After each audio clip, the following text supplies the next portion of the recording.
It is my absolute pleasure to introduce my latest guest, Arav Tank, who is a student athlete from the US. And Arav, you've got lots of brilliant ideas on how to improve mental well-being or how to manage mental well-being when one is trying to make it in the sports world. So would you like to say something about yourself, Arav? Yeah, hello everyone. My name is Arav Tank, as Dr. Mr Arav said. I am from the US and I'm a Division I golfer aspiring to become a professional golfer in the world of the PGA Tour and DP World Tour.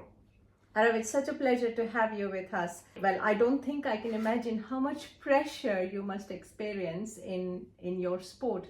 How do you deal with this pressure? And talk a little bit about the pressure and how you manage it. Of course, so back when I was in high school in IMG Academy, it's a sports school that requires physical attention and pressure require attention when you're playing sports. So whenever I was playing a very competitive tournament, I would always write down notes in my notebook, which I have, which every athlete should have if they're trying to improve their game and go to the next level. In this notebook, I would write specific points like slow down, take a breath, walk it out. All these specific key notes are very important when you're trying to play professional world because we tend to speed up and tend to become faster every time we try and feel like we're in pressure situations. So those are huge key points. And another key point I will say is whenever, especially in golf, and especially in my world, when I'm playing and I'm feeling really tense, I also tend to take some food with me on the course too, because whenever I have something I could eat, it slows me down, makes me think, makes me concentrate on something else. Then I click back into my sport.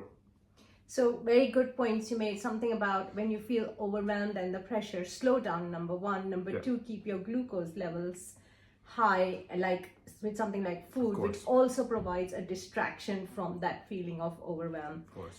Do you think that every sport, because a lot of majority of sports are about mental strategy, right? I'm not a sportsman myself, but I do see a lot of sports people, and strategy is everything in sports. Yes. Now, is every sport the same in terms of physical or mental effort? Yes, so as you said, as we are saying, a lot of sports are all physical. All sports I've known so far are all physical sports, but golf is specifically derived more to the mental side of golf. Same as same as tennis as you relate to. These sports require more mental attention, mental health attention, especially when it comes to playing golf. Because yes, golf can be physically tiring sometimes, but at the same time, it's more of a marathon, not a sprint. So you're playing over 4 days, you're playing 18 holes every single day, and each shot matters. That's the difference that a lot of sports don't really require that kind of focus, in the sense that, I'll give you an example, soccer. Like I always say, like my coach said when I was little, that in soccer on 50th minute, right, you miss a goal, you'll have another chance to make it. Golf's one of those sports where if you miss that shot, you'll never get that shot back, which causes excess amount of pressure, especially to perform in all the small details. So in my sense, golf is a very mental game compared to more physical. And therefore mental well-being is all the more important. Of course. We all have setbacks in life, and sport is no different, right? So I'm sure there are lots of setbacks and because of the pressure as well. How would you say people should deal with setbacks? How do you deal with setbacks? So some setbacks I have faced in my life, sadly, I'm still very young, but I faced a huge injury to my lower back when I was playing in the smaller ranks of golf and my lower back, and I was out for 3 to 4 months, which in any sport, as you can relate, any sport is a huge setback because you're not playing the sport you love for that long. So one thing I've noticed that during these setbacks, I tend to take it a lot slower. Time goes a lot slower because you're not doing that much. You're not always attentive. So what this has taught me is to, again, like I said, slow down, trust the process. A lot of people don't believe that the process is there. Some people believe, oh, I could go right back into sport. That's not how it works. You have to, again, write down notes, which is very important. Say, I will get back to my sport. Always positive thinking. Always, that is a huge part. And especially for me, when I was playing golf and when I wasn't there in my sport, I would also learn to just try and do other things, other hobbies. See, for me, I was still in school, so I had academics. Try and distract your mind. That's a huge one.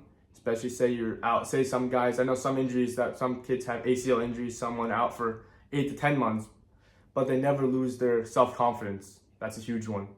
And for me, what this has taught me and how to recover is, in my sport, I apply what I've learned from my setbacks, which means I have slow down, I take time, and I don't take it for granted. that injuries could happen at any time, and you have to learn that with these injuries, you'll only become better.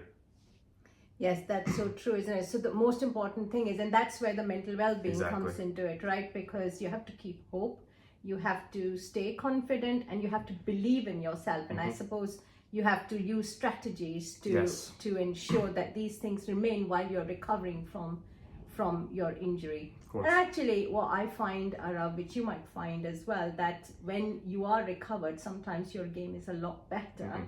Would you say I would agree, so yes. Yeah. And what I also want to add one more thing to it is a lot of athletes, especially not professional athletes, I can't vouch for that, but I can say for amateur athletes like myself, we used to put a lot of expectation on performance, which is a massive one, which people tend to forget. Is some people have to think, instead of performing just to perform, some people have to believe it's just a game that you're playing and you're trying to have fun while playing it. That's a huge setback that I've learned to overcome. That's true. I'm thinking about expectations, not just from your academies and your teammates, but I'm sure parental pressure. And do you face some of that as well? Yes. And how do you deal with that? Yeah, I'd say it's a good, valid point. My dad is he's always been into golf, and he's brought me to all these golf tournaments whenever he was sick, whenever he was tired, he'd always bring me. So I always feel this kind of attachment to become better every time he's there, every time he's watching, which again puts a lot of pressure on, especially kids, especially me nowadays, because you're not only performing for yourself, but you're trying to perform for him too, the one who sacrificed so much. But one thing I've learned is, even after all these things, you're still going to get all those talks, those dad talks, all these things in the car rides home. But at the same time, you have to remember that you are the most important person when you're playing a golf tournament, and no one at that state matters but you when you're playing that sport. So when I say put expectations on, I mean, yes, you're going to have parental expectations, you're going to have coach expectations, but you have to perform, and that's how you take it is very important mentally. That's so true, isn't it? And I think what you have to also remember is that your parents do have expectations. There's no doubt about it. But even for your parents, you're probably more important than the game, isn't it? It's very difficult to know that probably in that moment, but probably worth thinking about it. I know we've talked about performance so much. We've talked about setbacks and performance and injuries and those kind of things. So how does one improve performance if there are no injuries and things are going well? Because sport, like anything else in life, is about continuous improvement, right? So mainly some things that, say you're not injured, say you have everything's going perfectly. There's two things I would love to talk about, in the sense it's physical training. And people say, yes, golf's not as physical as other sports, but at the same time, you still have to go to the gym 3 to 4 times a day.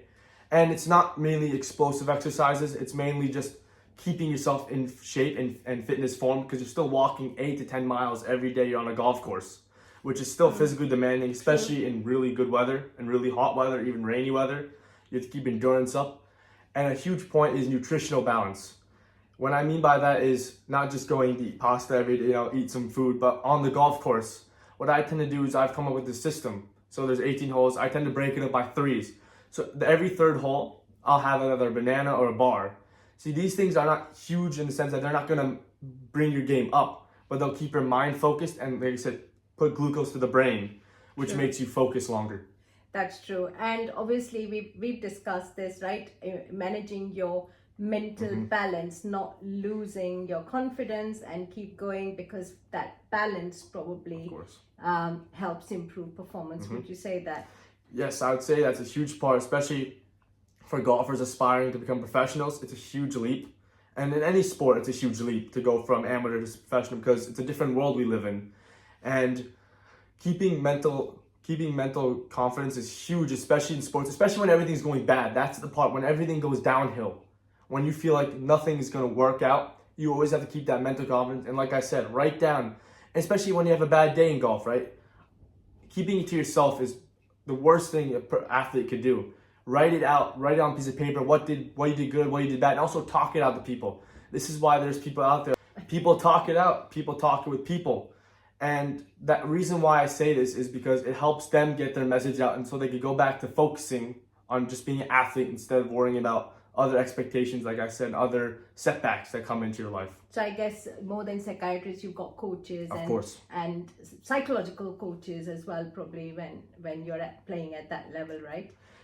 So around 3 top tips for everybody who's interested in becoming a professional sports person. Whenever you're trying to become a professional sportsman or trying to get into the professional world of athletics, there's 3 main tips you should always focus on, which is, again, like nutritional health, very important. Physical health, not just lifting weights, but also being physically fit, yoga-wise, all different kind of stuff. And the last one is mentally fit. And I don't mean mental health fit, I mean mentally fit to endurance-wise, mentally be in the game and in the moment every time you're playing a sport. So you're talking about mental resilience, yes, and mental the resilience. balance that we are talking about. Thank you so much, Of Arav. I course. think that was really wonderful. Please subscribe to my channel if you haven't already done so. The more subscribers I have, the more YouTube allows me options to make more creative videos. And please like it, share it, tell it to all the people you know. Thank you for watching. Thank you very much.